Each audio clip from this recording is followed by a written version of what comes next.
मुझे कल एक ऐसी घटना हुई, उसके बाद मुझे लगा कि मुझे थोड़ा सा आपके साथ डिस्कस करना चाहिए अभी जो मुद्दा चल रहा है कश्मीर वाला। वो ये समझने के लिए कि एक सिविल सर्वेंट होने के नाते आपकी भविष्य में क्या जिम्मेदारी होगी, और इसी पर्सपेक्टिव से आपको परीक्षा में अपनी बात कहनी भी चाहिए, है ना। ये बात सिर्फ परीक्षा की नहीं है, जीवन की भी है। कल को आप एक जिला संभालेंगे, राज्य संभालेंगे, देश संभालेंगे, और देश संभालते हुए आपके हाथ से छोटी सी गलती हो गई तो बहुत भारी पड़ेगा पूरे देश को। इसलिए हमारा होश दुरुस्त रहे, जोश कंट्रोल में रहे, दिमाग ठीक से काम करता हो, ये बहुत जरूरी है।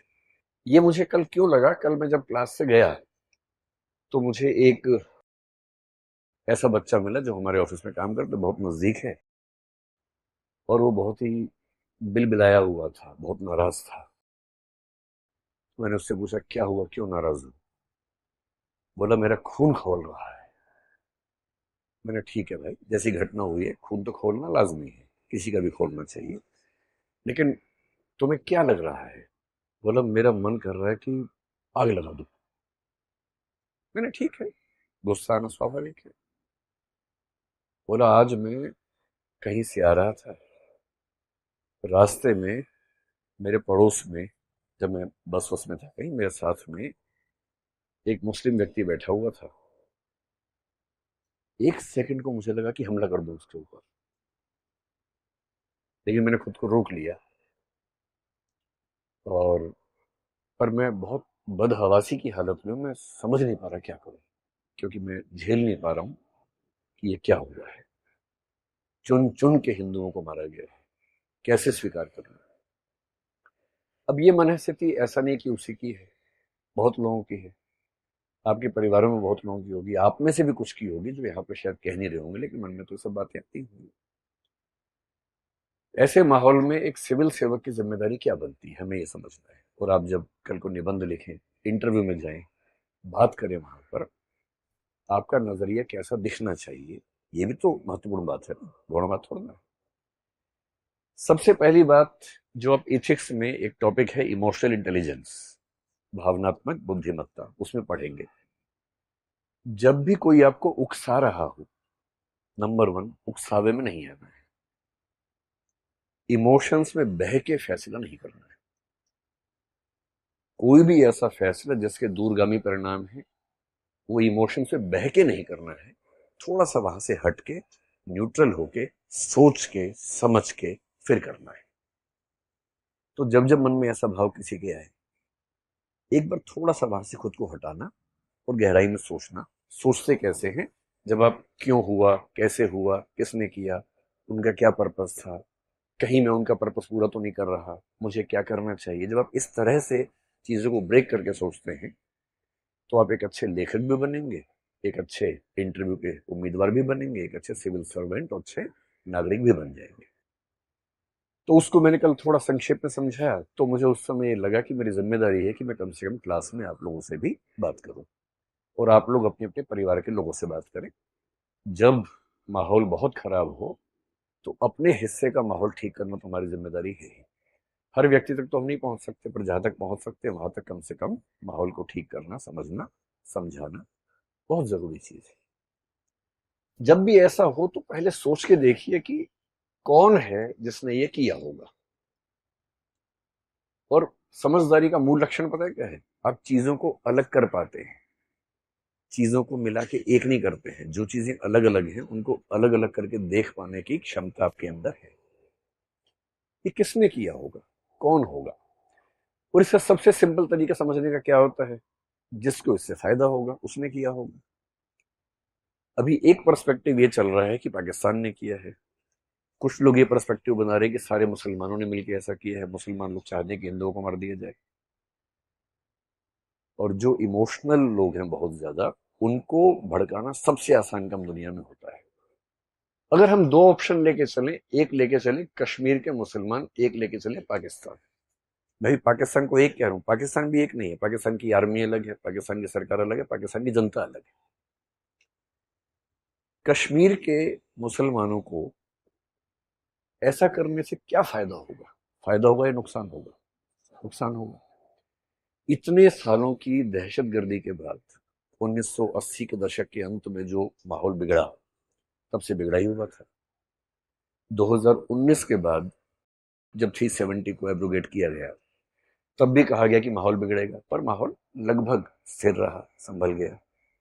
कई साल तक केंद्र शासित प्रदेश के रूप में शासन चला केंद्र के माध्यम से। अब वहां इलेक्शंस भी हो गए। जनता की डिमांड पता नहीं थी, यानी क्योंकि कई वहां के लोगों ने ये भी कहा कि हमें तो ऐसे ही ठीक लग रहा था, बिना बात के इलेक्शन करवा दिया आपने। पर ठीक है, जनता का रिप्रेजेंटेशन होना चाहिए, इलेक्शन हो गया। उसके बाद अगर आप डेटा देखें, और एक सिविल सर्वेंट की पहली पहचान है कि वो डेटा देख के बात करता है, हवाई बात नहीं करता है। पिछले 2 सालों में जम्मू कश्मीर में टूरिस्ट जो गए उनकी संख्या 22 लाख से 25 लाख थी, और पिछले साल 2.5 करोड़ की संख्या थी। 10 टाइम्स बढ़ोतरी हुई वहां के पर्यटन में, और वहां का मुख्य उद्योग तो वही है, पर्यटन ही, टूरिज्म है। इस साल भी उम्मीद थी कि पर्यटन बहुत बढ़ेगा। गर्मी थोड़ी पहले आ गई। गर्मी पहले आने का मतलब वहां का टूरिज्म बढ़ेगा, क्योंकि अप्रैल में ही जो इलाका आमतौर पर मई जून में आबाद होता था, वो अप्रैल से ही आबाद होना शुरू हो गया, क्योंकि गर्मी ज्यादा हो गई, लोग जाने लग गए। वहां का टूरिज्म बढ़ने से क्या हो रहा है, वहां के लोग खुशहाल है। और ये इमोशनल हो के ये कहना कि हमारी जमीन है, भारत छोड़ दो, भारत वाले चले जाओ, वो 2 दिन की बात अलग है। पर जिस देश से आपको रोज रोजी रोटी मिल रही हो, आप चाहेंगे कि उस देश के साथ आपका संबंध अच्छा रहे। कोई भी चाहेगा। पेट भरा रहेगा तो आप सब बातें कर सकते हैं, पेट ही खाली होगा तो क्या बात करेंगे। और ऐसी रिपोर्ट्स में 3-4 दिन से पढ़ रहा हूं कि जो बेरोजगार युवक वहां पर पाकिस्तान के आतंकवादियों को बॉर्डर क्रॉस करवा के कश्मीर के अंदर लेके आते थे, उनमें से एक भी उपलब्ध नहीं है, क्योंकि उन सबको रोजगार मिल गया है। उनको उस काम के लिए मिलता था 5,000 रुपए, आजकल वो हर महीने 40-50 हजार रुपए कमा रहे हैं, केवल टूरिज्म की वजह से। जितने होटल थे सब भर जाते हैं, अब क्या करें, लौटाएं कैसे। तो वहां के लोगों ने अपने घरों में एक एक कमरा निकाल दिया टूरिज्म के लिए, गांवों तक में निकाल दिया कि सस्ते में हो जाएगा, थोड़ा दूर जाके रहेंगे गांव में, घर के अंदर लोग रखते हैं कि टूरिज्म का डेवलपमेंट होता रहे। और जिस चीज से पूरे राज्य की इकोनॉमी चल रही है, कोई अपने पेट पे लात क्यों मारेगा। इस बात से दिक्कत किसको हो सकती है, कश्मीरी मुसलमानों को दिक्कत है नहीं। ये हो सकता है कि उनमें से कुछ लोग किसी के बहकावे में आए होंगे, ये हो सकता है, क्योंकि लोकल सपोर्ट के बिना इतना बड़ा हमला नहीं हो सकता है, ये बात भी सही है। लेकिन जनरली वहां का समुदाय क्यों चाहेगा कि 2.5 करोड़ टूरिस्ट जो आ रहे हैं, इस बार उम्मीद है 3 करोड़ की वो कर रहे हैं। अब तो पिछले 2 दिन से जो हालत है वहां पर, कि जो पहलगाम स्विट्जरलैंड था वो बन गया घोस्ट सिटी जैसा, पूरे शहर में कोई नजर नहीं आ रहा। ये कौन चाहेगा। तो मेरी पहली बात है, समझने का तरीका यह है कि कश्मीर का सामान्य मुसलमान, 2-4 अपवादों की बात मैं नहीं कर रहा हूं जो लोकल सपोर्ट कर रहे होंगे, सामान्य मुसलमान ये नहीं चाहता होगा, क्योंकि उसका तो रोजगार बढ़ रहा है, आय बढ़ रही है, वो ऐसा क्यों चाहेगा। तो कौन चाह सकता है। इतना दुरुस्त हमला है, इतनी तैयारी के साथ हमला है, कोई रैंडम व्यक्ति नहीं कर सकता। कोई व्यक्ति रैंडमली जाए मार दे भाई, जिनके सिर पे कैमरे लगे हुए हैं और जो लाइव टेलीकास्ट कर रहे हैं, उसको एडिट कर रहे हैं ऑन द स्पॉट और भेज रहे हैं अपने आकाओं को, और जो इतनी बड़ी बड़ी भारी भारी बंदूकें आराम से संभाल पा रहे हैं, जो किसी से पूछ रहे हैं तुम्हारा धर्म कौन सा, हिंदू, सीधे मार दिए सिर पे। इतने ठंडे खून के साथ किलिंग करना मजाक नहीं होता है। कभी आप आईपीएस बनेंगे, पहली बार किसी को मारना पड़ गया ना, कई दिन नींद नहीं आती उसके बाद। जो इतना कोल्ड ब्लडेड मर्डर करता है, इसका मतलब वेल ट्रेन्ड व्यक्ति है, उसको ट्रेनिंग कहां से मिली होगी। तो ट्रेनिंग कौन देगा, सीधी सी बात है, पाकिस्तान से मिली होगी। अब तो ये मान के चलेंगे। पाकिस्तान को क्या दिक्कत है, पाकिस्तान की जनता को मेरे ख्याल से कोई दिक्कत नहीं है। जनता में कुछ मूर्ख हर देश में होते हैं, हमारे देश में भी, उनके देश में भी हैं, जो बिना बात के बिलबिलाते रहते हैं, भारत को बर्बाद कर दो, यहां भी पाकिस्तान बर्बाद कर दो, पाकिस्तान को खत्म कर दो। अरे खत्म करके वो लोग कहाँ जाएंगे, कहीं तो रहेंगे ना भाई। यहां आ गए तो और तबाह हो जाओगे आप, अच्छा वहां पर है, लेकिन खत्म कर दो। ऐसे क्यों खत्म कर दो, वो रहते हैं ठीक है, रहे मस्त, हमें परेशान ना करें, हमें क्या दिक्कत है इस चीज से। क्या पाकिस्तान की सरकार को दिक्कत है, हो सकती है, लेकिन मेरे ख्याल से फिलहाल जिसको दिक्कत है वो वहां की आर्मी है। और आर्मी को क्यों दिक्कत है, सिंपल है, समझिए क्यों दिक्कत है। आप तो आईआर भी पढ़ेंगे, सिक्योरिटी पढ़ेंगे, ये सब आपके पाठ्यक्रम की चीजें हैं। क्यों दिक्कत है? एक तो पाकिस्तान एक फेल्ड स्टेट की स्थिति में जा चुका है, कटोरा लेके दुनिया भर में भीख मांगता है, पैसे नहीं है। जहां आटा 600 रुपए किलो हो चुका हो और हालत खराब होती जा रही हो, आम पाकिस्तानी के पास खाने पीने के पैसे नहीं। और जब खाने पीने के पैसे ना हो तो उस देश में गृह युद्ध भड़कना बहुत आसान होता है। सिविल वॉर न भड़के तो लोगों को इमोशनली फूल बनाना बहुत जरूरी होता है। तो जब जब किसी देश में जनता परेशान होती है, शासकों की कोशिश होती है कि किसी मामले में उलझा दो। और जब भी युद्ध का मौसम बने, हो सकता है कि किसी देश में इलेक्शन होने वाले। एक शायर ने बड़ी खूब पंक्ति कही है, सुनिए आपने पंक्ति वो वाली। तो उन्होंने कहा, सरहदों पर तनाव है, पता करो क्या देश में चुनाव है। क्योंकि लोगों को इमोशनल बना देंगे, चुनाव होगा, उसका फायदा मिल जाएगा। इस समय पाकिस्तान की सरकार क्राइसिस में है, तो पाकिस्तान की सरकार को चुनाव हो या ना हो जनता का ध्यान भटकाने की जरूरत है, इसलिए वैसा कर सकते हैं। फिर कुछ दिन पहले वहां पर एक घटना हुई बलूचिस्तान को लेकर। पाकिस्तान पेट से है, बलूचिस्तान कभी भी हो सकता है। बधाई हो, बलूचिस्तान हुआ है। ये खबर ये बात ताली बजाने की नहीं है, रियल सिचुएशन ऐसी वहां पर इस समय चल रही है। 2-3 बच्चे होने की उम्मीद है। इधर इधर इधर सिंध ओवर ड्यू है, कभी भी खबर आ सकती है। तो लेकिन ये खबर जल्दी आने वाली है। ये प्री मैच्योर बेबी है, थोड़ा जल्दी 7-7.5 महीने में लगता है कि ऐसा होता है कभी कभी, प्रकृति के अपने उसूल होते हैं। अब उनको लग रहा है कि सोचो किसी देश के अंदर ट्रेन हाईजैक हो गई। बस भाई फ्लाइट फिर भी समझ में आता है कि फ्लाइट में 2 लोग चढ़े लेके चले गए, ट्रेन तो जमीन पे है, इतनी लंबी है। ट्रेन हाईजैक हो गई, कितने लोगों को मार दिया, सेना कितने लोगों को मार दिया। पूरी दुनिया भर में थू थू हो रही है कि आपसे अपने देश में ट्रेन नहीं संभल रही है। आपके देश का एक बहुत बड़ा प्रांत इतना नाराज है कि आपके देश की ट्रेन पे कब्जा कर लेता है।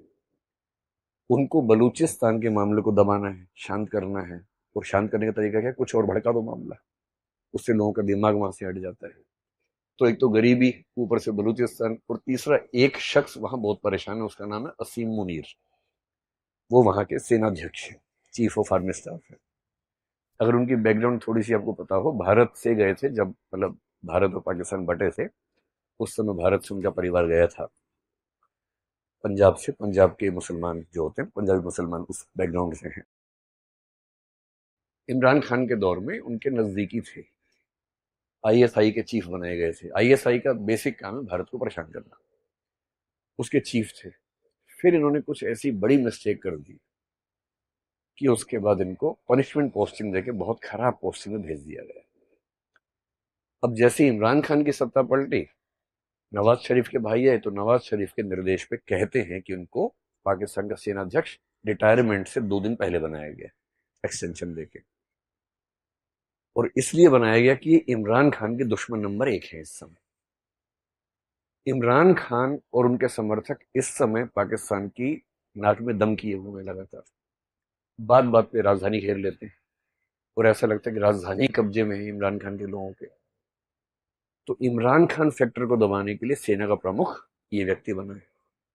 और इसके मन में एक परेशानी हमेशा से भारत को लेके, इसने कुछ दिन पहले ऐसी एक स्पीच दी भी थी जिसमें भारत के हिंदुओं को अटैक किया कि हिंदू लोग हमसे अलग हैं, हम एकदम अलग हैं, हम एक हो ही नहीं सकते हैं, इस तरह की बातें की। जो एक हिंट अपने आप में था कि कुछ तो पक रहा है। और इनको यह समझ में आ रहा है कि अगर युद्ध होते रहेंगे तो आर्मी का महत्व रहेगा, युद्ध नहीं होंगे तो आर्मी का महत्व खत्म हो जाएगा।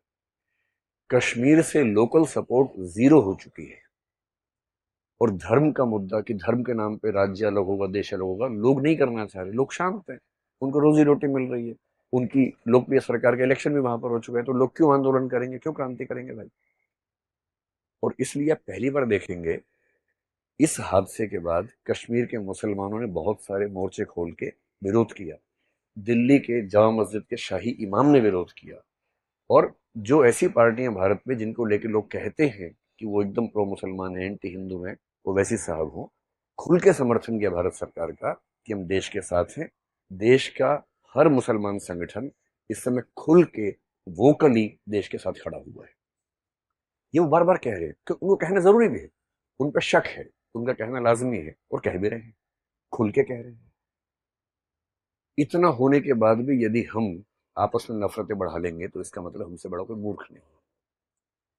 उनकी साजिश ये है कि ऐसी कुछ घटनाएं कर दो कि कश्मीर के अंदर फिर से हिंदू मुसलमान इतना हो जाए कि कश्मीर की जो डेवलपमेंट थी, जो कश्मीर के लोग हिंदुस्तान का हिस्सा मन से बन रहे थे, वो ना बन पाए।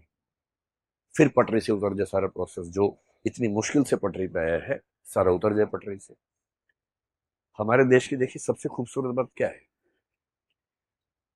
कहते हैं कि भारत में भी इस समय सांप्रदायिकता ज्यादा है। मैं खुद इस बात से सहमत हूं कि हाँ, इस समय माहौल में पहले की तुलना में थोड़ा सा दबाव ज्यादा रहता है। पर एक बात पे जो गर्व करना चाहिए वो ये है, आप इमेजिन कीजिए कि पाकिस्तान या बांग्लादेश में वहां के माइनॉरिटीज ने वहां की मेजोरिटी के 25 लोगों को मारा होता तो पूरे देश में क्या हाल होता। हमारे देश की सबसे बड़ी उपलब्धि ये है, 3 से 4 दिन इस घटना को हो गए, पूरे देश में एक जगह भी दंगा नहीं हुआ है। किसी देश की मेजोरिटी के 27 लोगों को मारा जाए, 25 लोगों को मारा जाए, बेरहमी से मारा जाए, और पूरे देश में एक भी दंगा फसाद ना हो, इसका मतलब है कि वो देश अपनी मूल प्रकृति में हिंसक नहीं है, मूल प्रकृति में चीजों को समझता है, समझदार है। और सबका गुस्सा कुल मिला के पाकिस्तान को लेके है, न कि भारत के लोगों के बीच की खाई की तरफ है। अब ऐसे मामले में सॉल्यूशन क्या है? अगर कोई आपसे पूछे कि ऐसी स्थिति में अगर आप होते समाधान करने वाले, सॉल्यूशन करने वाले, तो आप क्या करते? अगर हमने कश्मीर का बायकॉट कर दिया, टूरिज्म खत्म कर दिया, तो जीत हमारी हुई या उनकी हुई? तो उनकी जीत हो गई। इसका सही समाधान क्या है? कश्मीर में जहां जहां टूरिज्म होता है वहां वहां सिक्योरिटी इतनी कायदे से बढ़ाई जाए और टूरिज्म 2.5 करोड़ की जगह बढ़ के 3-4 करोड़ हो जाए, ताकि कश्मीर के जो थोड़े बहुत बच्चे अभी भी दुविधा में हैं, उनकी दुविधा भी स्थायी रूप से खत्म हो। इसलिए कश्मीर का टूरिज्म खत्म करने का मतलब है कि आप उनके शिकार हो गए, आप उनके झांसे में आ गए, आपने वो काम कर दिया जो वो चाह रहे थे। ये नहीं करना है।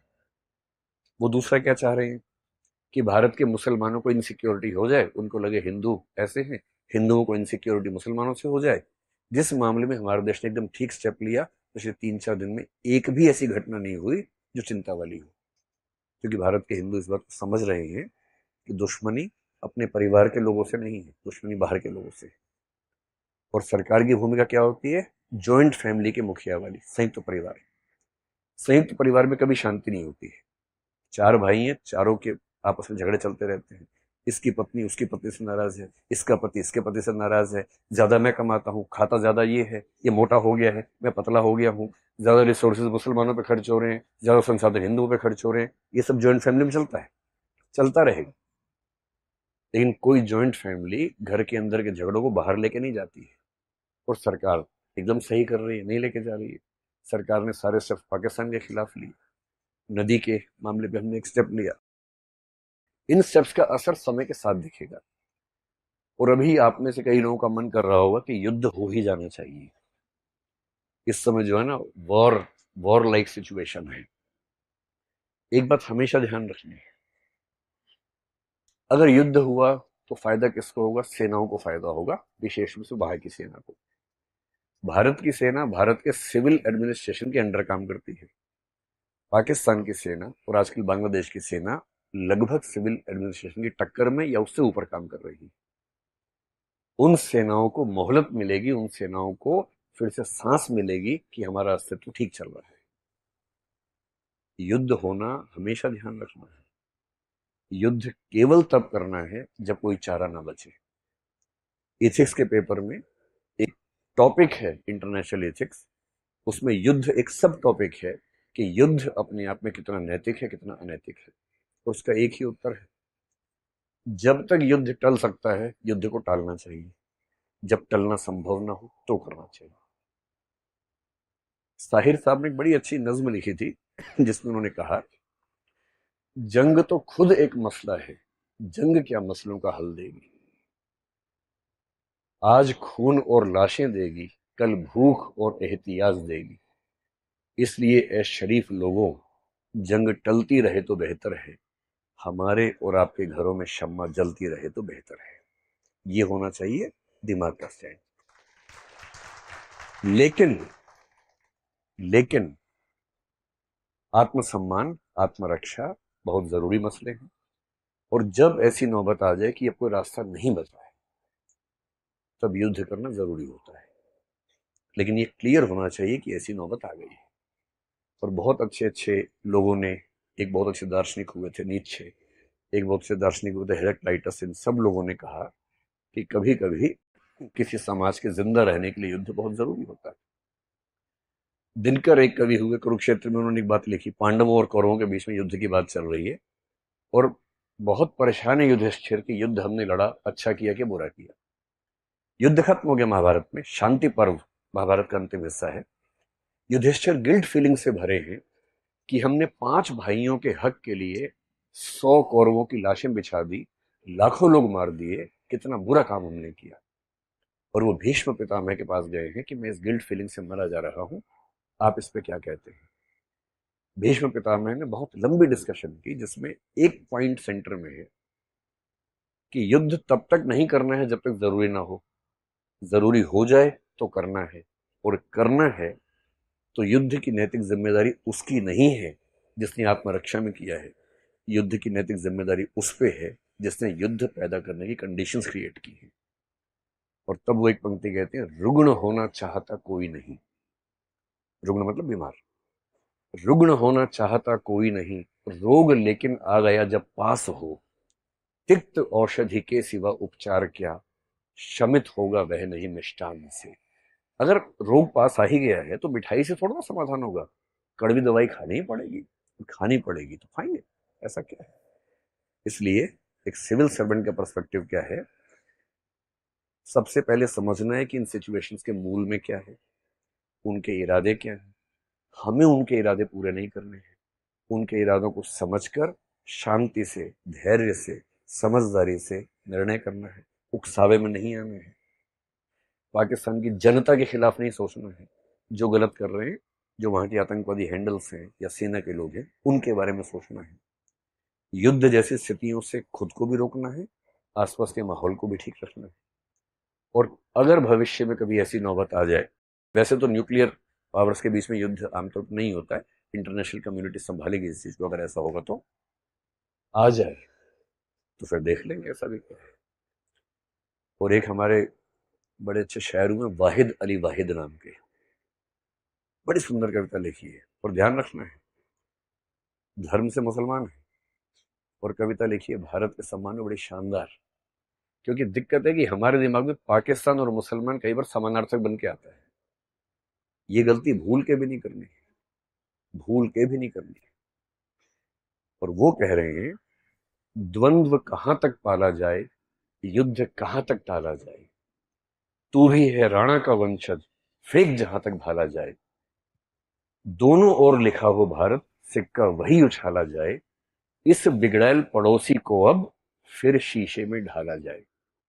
तो बिगड़ैल पड़ोसी को ढालना पड़े, ढाल देना चाहिए, लेकिन मिसप्लेस्ड एरोगेंस से बचना है।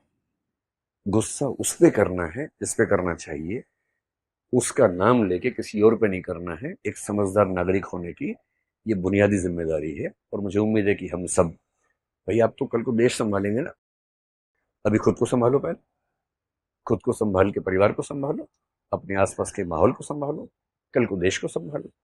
और युद्ध अगर इमोशंस में होने लग गए तो दुनिया में कोई बचेगा नहीं, इतने युद्ध होंगे, दुनिया खत्म हो जाएगी। तो युद्ध निजी जीवन में भी तभी करना है जब कोई चारा ना हो, जब तक बातचीत से मामला बना। और अच्छा युद्ध बंदूकों से नहीं होता है, मनोविज्ञान के स्तर पे होता है, इंटरनेशनल कम्युनिटी को साथ लेके होता है, जो हमने कर लिया है पहले ही। अगर चीन और बांग्लादेश को भी कमेंट करना पड़ ही गया फाइनली, इसका मतलब है कि नैतिक दबाव हमने दुनिया भर में बना दिया है। युद्ध होता है आर्थिक स्तर पर, कमर तोड़ने का तरीका बंदूक नहीं होता है, कमर तोड़ने का तरीका इकोनॉमी को हिलाना होता है, जो हमने पहले स्टेप्स ले लिए।